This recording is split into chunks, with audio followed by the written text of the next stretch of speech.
जय श्री राम। मैं issue Harwani Hanumangarh town Rajasthan से रोज आपको गंगा दर्शन लाइव दिखाता हूं। आज का शुभ पंचांग श्रावण मासे कृष्ण पक्ष चतुर्दशी शनिवार विक्रम संवत 2081 तदनुसार 3 अगस्त 2024। आज चतुर्दशी शाम को लगभग 4 बजे तक की है, तत्पश्चात अमावस्या। आज का विशेष दिन कुछ नहीं है। सूर्य राशि कर्क, चंद्र राशि कर्क, दिशा अशुल पूर्व, अग्निवास आकाश, नक्षत्र पुनर्वसु, तत्पश्चात पुष्य, ब्रह्म मुहूर्त सुबह 4:30 बजे से लेकर 5:12। ये था आज का शुभ पंचांग। संक्षेप में कल हमने आपको कथा सुनाई थी सतगुरु की महिमा, जिसका हमने पूर्ण विश्राम किया। आज हम आपको सुना रहे हैं श्री राम लक्ष्मण का पहरा। माता पिता को वंदन कर उनका आशीर्वाद लेकर दोनों भाई सदगुरु देव की सेवा करने के लिए विश्वामित्र जी के पीछे पीछे चल पड़े। विश्वामित्र शब्द का अर्थ करते समय पाणिनि ऋषि के व्याकरण शास्त्र में एक सूत्र लिखा है, मित्र चशो विश्वमित्र यश सह विश्वामित्र। यहां अमित्रम ऐसा पद छेदन नहीं। जो जगत का मित्र है उसे विश्वमित्र कहते हैं, और जो जगत का मित्र है उसके पीछे जगदीश चलते हैं। तुम भी जब जग मित्र हो जाओगे तब परमात्मा तुम्हारे पीछे आएंगे। तुम जगत के मित्र नहीं हो सको तो कोई बाधा नहीं, परंतु किसी के वेरी मत बनो। विश्वामित्र अर्थात जगन मित्र, जो जगत का मित्र है उसको जगत जिसका मित्र है। श्री राम पर ब्रह्म है और लक्ष्मण शब्द ब्रह्म है। शब्द ब्रह्म और परब्रह्म साथ साथ चल रहे हैं। श्री कृष्ण लीला में कृष्ण पर ब्रह्म है और बलराम जी शब्द ब्रह्म है। अकेले राम किसी जगह जाते नहीं, और कदाचित जाते हो तो अधिक विराजते नहीं। जहां लक्ष्मण जी हो वहीं राम जी विराजते हैं। जहां शब्द ब्रह्म है वहीं ही पर ब्रह्म स्थिर होता है। राम लक्ष्मण की जोड़ी। राम जी श्याम सुंदर हैं, लक्ष्मण गौर सुंदर हैं। राम जी पीला पीतांबर पहनते हैं, लक्ष्मण जी नीला पहनते हैं। राम लक्ष्मण गुरुदेव की सेवा करने के लिए गुरु के पीछे पीछे चलते हैं। रास्ते में ताड़का नाम की एक राक्षसी आई। जंगल होकर जा रहे थे, तब ताड़का भयंकर गर्जना करने लगी। विश्वामित्र ने कहा, इस भयंकर जंगल में यह राक्षसी बालकों की हिस्सा करती है, तुम इसको मारो। श्री कृष्ण लीला का आरंभ पूतना वध से हुआ, और राम जी की लीला का वध ताड़का से प्रारंभ हुआ।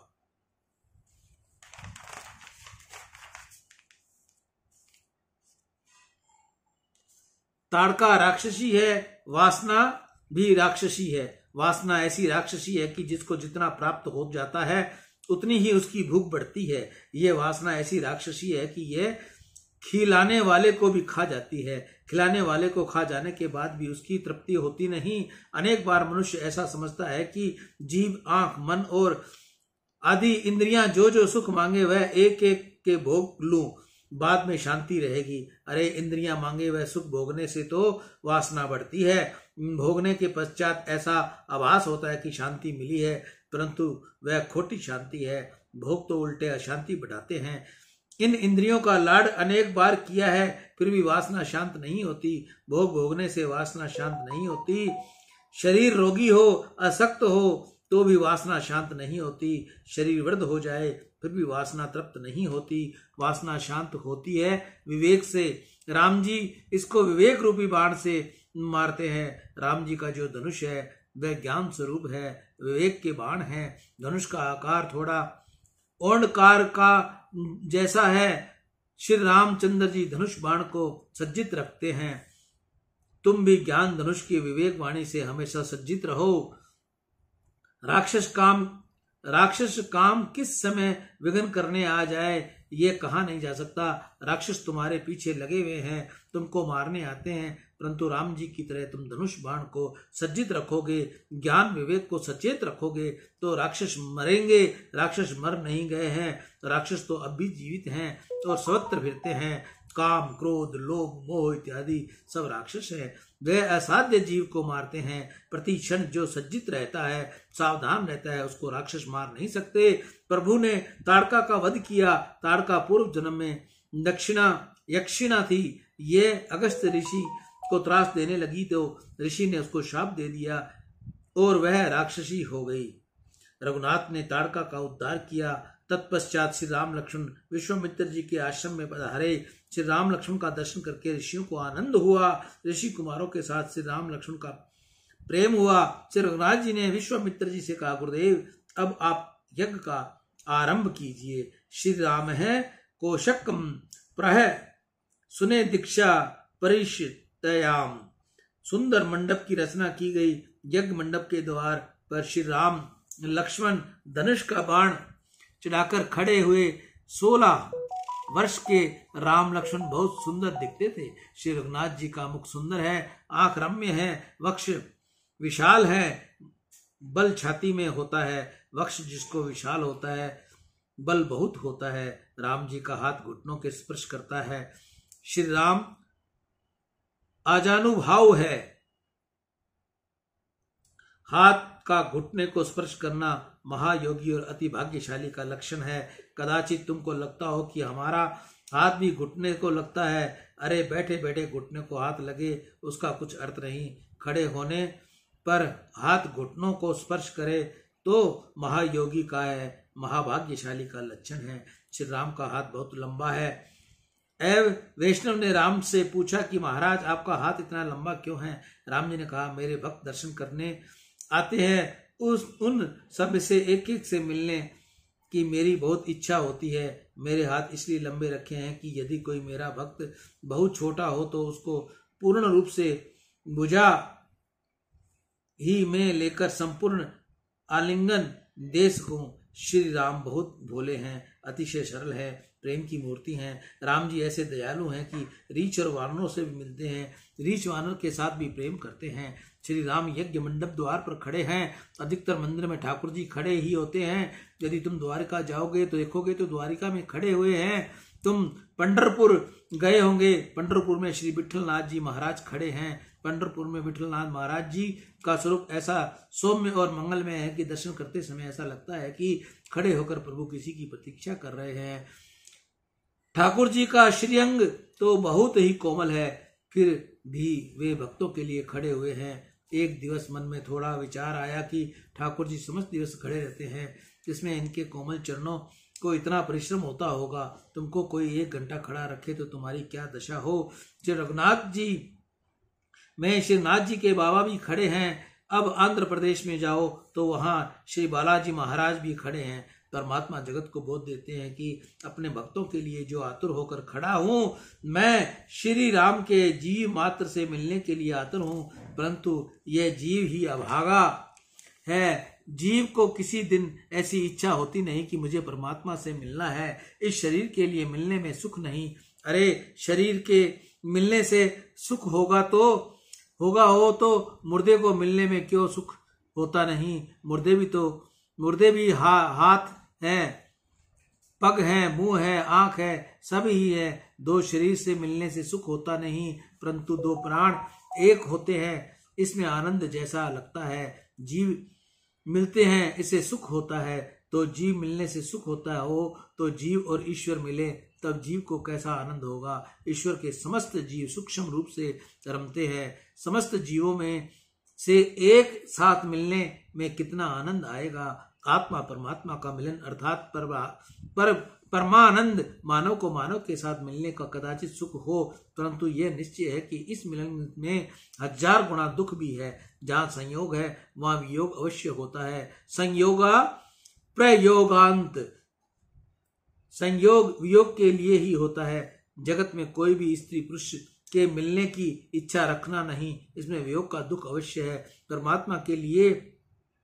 परमात्मा के मिलने के लिए बाद में वियोग का दुख सहन करने को रहता नहीं। ईश्वर का संयोग नित्य है। जीव एक बार ईश्वर से मिले, परमात्मा इसको एक बार अपना बनाए, इसको छाती से लगाए, एक बार परमात्मा जीव को आलिंगन दे, उससे उनके पीछे जीव ईश्वर से कभी बिछड़ता नहीं। नदी समुद्र में जाकर मिलती है, उसके पीछे समुद्र में वह अलग रह सकती नहीं। इसका नाम रूप में समुद्र में मिल जाता है। समुद्र में मिले पीछे समुद्र भी नदी को समय के स्वरूप से अलग कर सकता नहीं। मन में बारंबार ऐसा संकल्प करो कि मुझे अब परमात्मा से मिलना है। परमात्मा तो जीव मात्र को मिलने के लिए आतुर होकर खड़े हैं। परमात्मा की ऐसी इच्छा है कि जीव मेरा अंश है, ये मेरा है, फिर भी माया के कारण संसार में फंसा है, जगत का बन गया, मुझको भूल गया, परंतु मैं अपने अंश स्वरूप सब जीवों से मिलने के लिए आतुर हूँ। ऐसा कौन बाप है जिसके पुत्र से मिलने की इच्छा न हो। भगवान सबके पिता हैं, सबको दर्शन देने मिलने को तैयार हैं। जीव मात्र पर परमात्मा प्रेम की वर्षा बरसाते हैं, परंतु जीव दुष्ट है, यह प्रभु के साथ प्रेम करता नहीं। संसार के विषय दुख देते हैं, फिर भी उसको मीठे लगते हैं। जीव उनका ही चिंतन करता है। इनकी ऐसी इच्छा होती है कि मुझे परमात्मा का पर्यटन के साथ मुझे अब एक होना है। श्री राम लक्ष्मण धनुष बाण सजाकर खड़े हैं। विश्वामित्र जी यज्ञ करते हैं, अग्नि में आहुति देते हैं। विश्वामित्र की आहुति अग्नि में देते हैं। विश्वामित्र जी आहुति अग्नि में देते हैं, परंतु उनकी दृष्टि द्वार पर विराजे हुए परमात्मा में है, श्री राम लक्ष्मण में है। लक्ष्मण जी को यह रुचिकर नहीं लगा। लक्ष्मण जी ने राम जी से कहा, बड़े भाई ये बूढ़ा किस कारण हमें देख रहा है। श्री राम जी ने कहा, लक्ष्मण इनको बूढ़ा मत कहो, यह अपने गुरुजी हैं। लक्ष्मण ने कहा, अच्छा गुरुजी हमें एक टक नजर रख कर देखते हैं, ये इस प्रकार क्यों देख रहे हैं, इनके मन में क्या है, इसकी खबर ही पड़ती नहीं। साधारणतः ऐसा नियम है कि यज्ञ करते समय ब्राह्मण की नजर अग्नि में होनी चाहिए। अग्नि देवानाम सुखम अग्नि मुखाम देवाहा।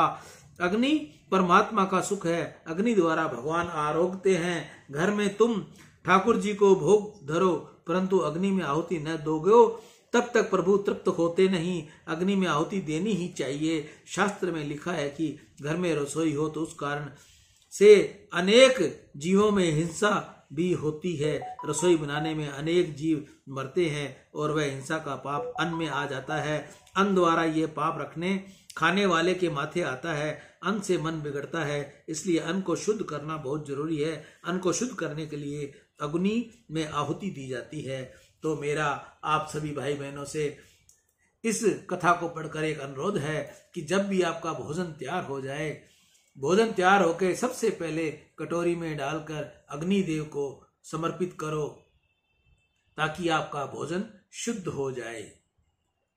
गृहस्थ के घर में पंच महायज्ञ होना चाहिए। देव यज्ञ, ऋषि यज्ञ, पितृ यज्ञ, मनुष्य और भूत यज्ञ, ये पांचों महायज्ञ कहे गए हैं। देवता वर्षा आदि देते हैं, इसलिए उनकी आहुति देनी आवश्यक है। इंद्र, वरुण, अग्नि आदि देवताओं को आहुति देना, उनका पूजन करना देव यज्ञ कहा जाता है। उपनिषद, महाकाव्य, इतिहास, पुराण आदि अमूल्य ज्ञान का उत्तराधिकार हमें ऋषियों ने दिया है। ऋषियों के हमारे ऊपर अनंत उपकार है। प्राचीन काल में गृहस्थ प्रथम अरण्य में जाकर ऋषियों को जिमाता और तब पीछे ही समय भोजन करता। यह ऋषि यज्ञ कहलाता है। हमारे ऊपर पूर्वजों का बहुत बड़ा ऋण है। यह शरीर पितृश्वर का आभारी है और इसी में रोज पितृश्राद्ध करना गृहस्थ का धर्म है। इसको पितृ यज्ञ कहते हैं। भूखे मनुष्य को भोजन देने को मानव यज्ञ कहते हैं। आंगन में कोई गरीब आए, कोई भिखारी आए, कोई साधु ब्राह्मण आए, आसपास पड़ोस में कोई भूखा हो, उन सबको मिलाकर जिमाना गृहस्थ का धर्म है। इस जगत में प्रत्येक प्राणी के प्रति मनुष्य का कुछ धर्म है। पशु पक्षी आदि मूक प्राणियों को अन्न से तृप्त करने की भूत यज्ञ कहता है। आकाश, तेज, जल, वायु और पृथ्वी, ये 5 महाभूत कहलाते हैं। प्रत्येक के एक एक अधिष्ठान देव हैं। इन देवों का पूजन करना, उनकी आहुति देने को भी भूत यज्ञ कहा जाता है। प्रत्येक गृहस्थ को ये यज्ञ रोज करना ही चाहिए। कितने ही लोग ठाकुर जी को थाल धरते हैं, परंतु अग्नि में आहुति देते नहीं। कथा सुनने के पीछे रोज अग्नि में आहुति दो। कदाचित तुमको ऐसा लगता हो कि महाराज तुम कहते हो, परंतु हमको कोई मंत्र आता नहीं। तुमको हरे राम हरे कृष्ण बोलना तो आता है ना, यह बोलो। भात में थोड़ा घी डालो, घी युक्त भात करके अग्निदेव को जिमाओ। अग्नि में ज्वाला ठाकुर जी की जीभ है। जैसे माँ बहुत प्रेम से बालक को मुख के ग्रास देती है, वैसे ही तुम भी प्रेम से ऐसी भावना रखो कि मैं अपने ठाकुर जी के मुख में देता हूँ। ब्राह्मण पवित्र वेद मंत्र बोलकर परमात्मा को मुख में आहुति देते हैं, प्रभु जिमाते हैं।